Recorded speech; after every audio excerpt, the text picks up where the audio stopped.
Bonjour à toutes et à tous, bienvenue dans ce nouvel épisode de Reboussoler, le podcast qui vous donne des outils pour votre orientation professionnelle et votre recherche d'emploi.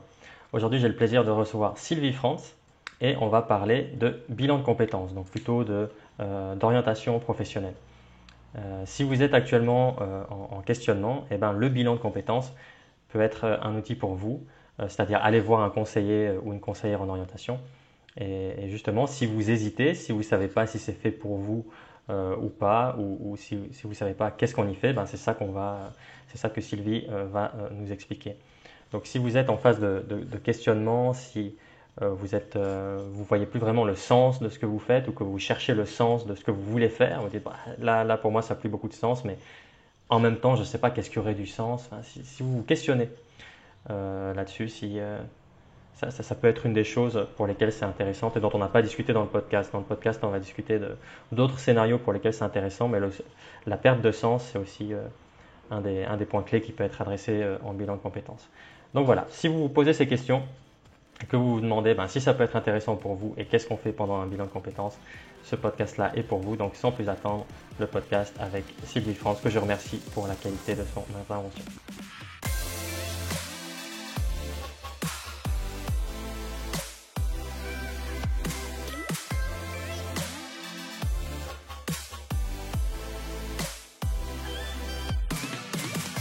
Alors, bonjour Sylvie.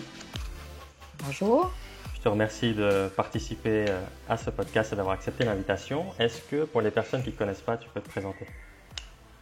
Alors, volontiers. Donc, je m'appelle Sylvie Franz. Je travaille depuis de nombreuses années dans le milieu de l'orientation en tant que psychologue conseillère en orientation et à l'Université de Lausanne où je forme les étudiants à devenir aussi des conseillers en orientation.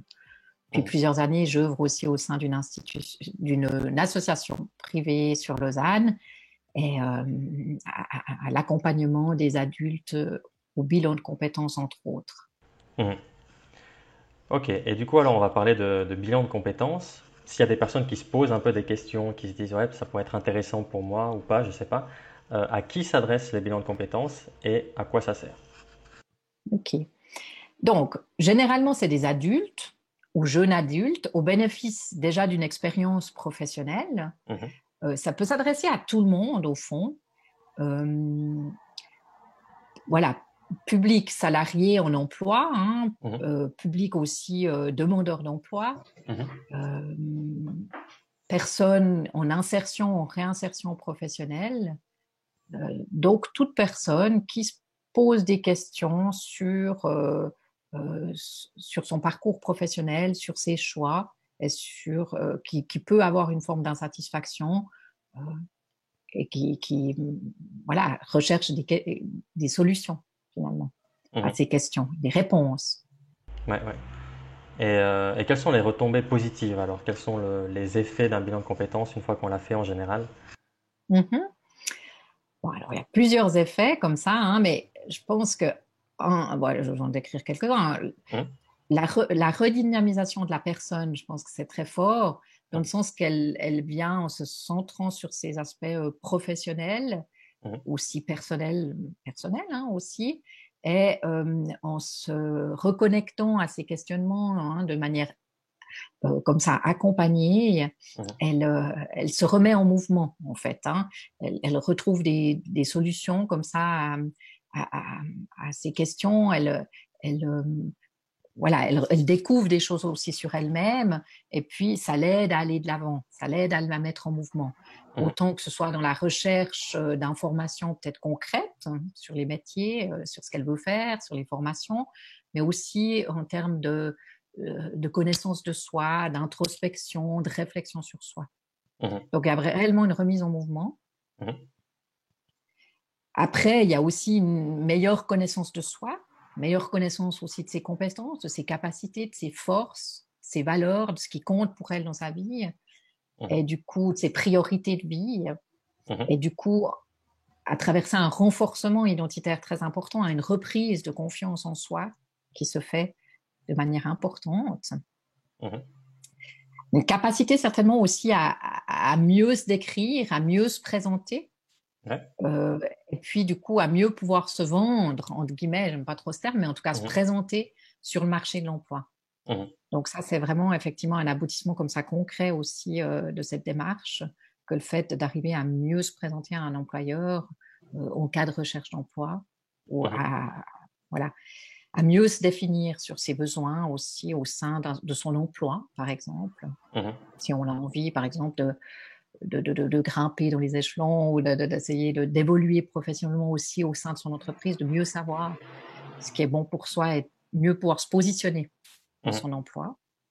De Ouais. même que ouais, aussi, ouais.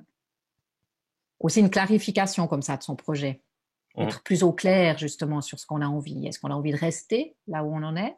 Parce que finalement, après réflexion, on en tire suffisamment de bénéfices pour pouvoir rester.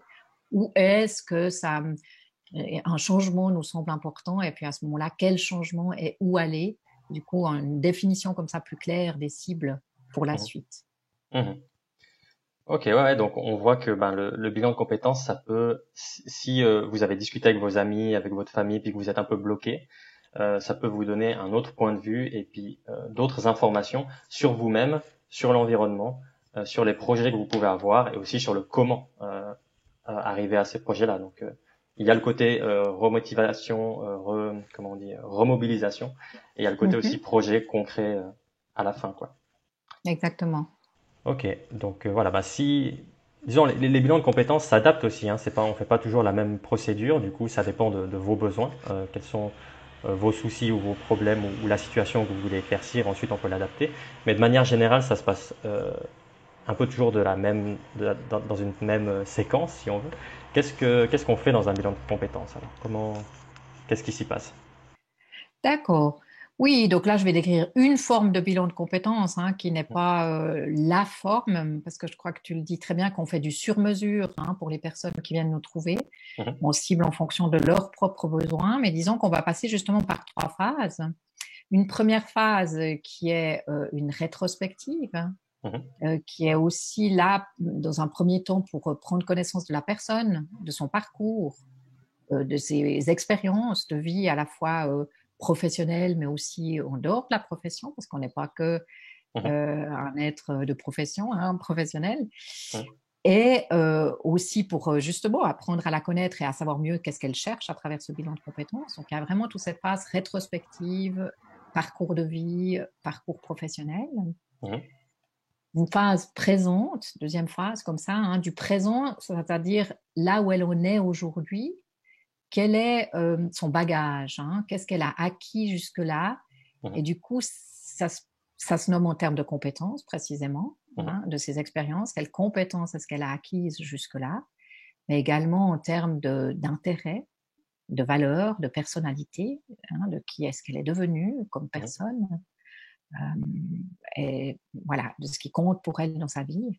Ça, c'est un peu la phase présent. mhm, Hein.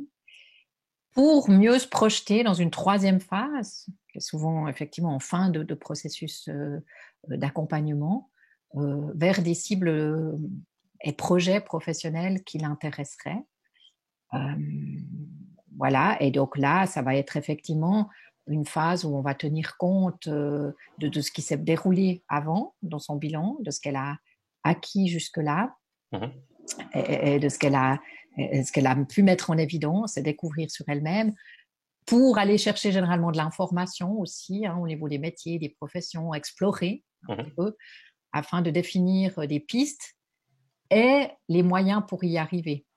Parce qu'effectivement, hein, si on veut changer de profession, devenir d'infirmière, de devenir enseignante, on va peut-être devoir déployer une formation et du coup déployer des moyens financiers et du coup ça va avoir des répercussions sur ces autres domaines de vie comme la famille.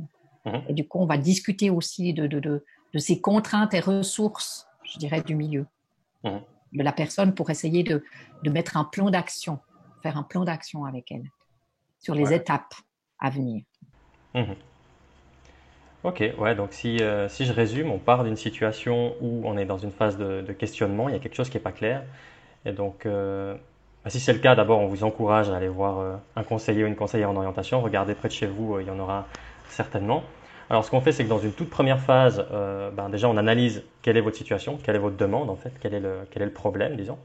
Et ensuite, alors on part sur une phase de rétrospective, comme tu as dit, on va analyser le parcours, ce qui permet de s'arrêter un peu, de respirer, de regarder ce qui s'est passé derrière, de trouver le fil rouge qui vous a amené jusque dans la situation où vous êtes actuellement. Ensuite, on va faire une analyse du présent, comme tu as dit. Donc là, c'est les différents tests pour lesquels on peut être connu, test d'intérêt, test de valeur, test de personnalité. À ce niveau-là, si vous les faites sur Internet, ça peut être intéressant. L'intérêt de le faire avec un conseiller, c'est que on fait des tests qui sont vraiment validés scientifiquement, qu'on connaît bien. Et du coup, c'est souvent la discussion suite au test qui est vraiment intéressante, plus que le résultat standardisé lui-même. C'est la discussion qui permet vraiment d'approfondir ces choses-là. Et ensuite, donc dans une troisième phase, on va élaborer un projet ou plusieurs, donc avoir un plan A, un plan B, peut-être un plan C, s'informer sur ces projets et puis mettre, comme tu dis, un plan d'action concret sur du coup, comment réaliser ces projets-là. Donc on passe d'une situation de questionnement peut-être vague, de situation où c'est pas clair, à une situation où on a un plan d'action et puis on se connaît mieux nous-mêmes et l'environnement et les projets possibles et on est remotivé, reboosté pour aller de l'avant. Je dirais c'est en gros ça. Est-ce que tu aurais quelque chose à rajouter par rapport à ça? Je pense qu'on a fait le tour. Mhm.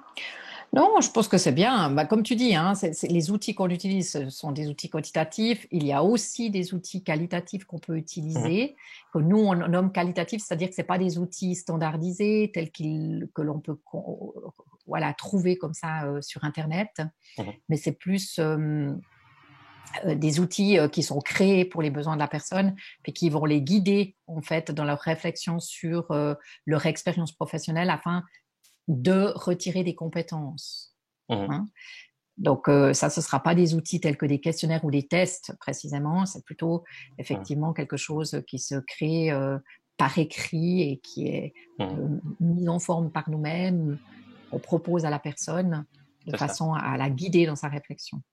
C'est des outils qui invitent à la discussion, c'est pas des outils où on met des notes de 1 à 5 et ça nous donne des scores, ce qu'on appelle quantitatifs.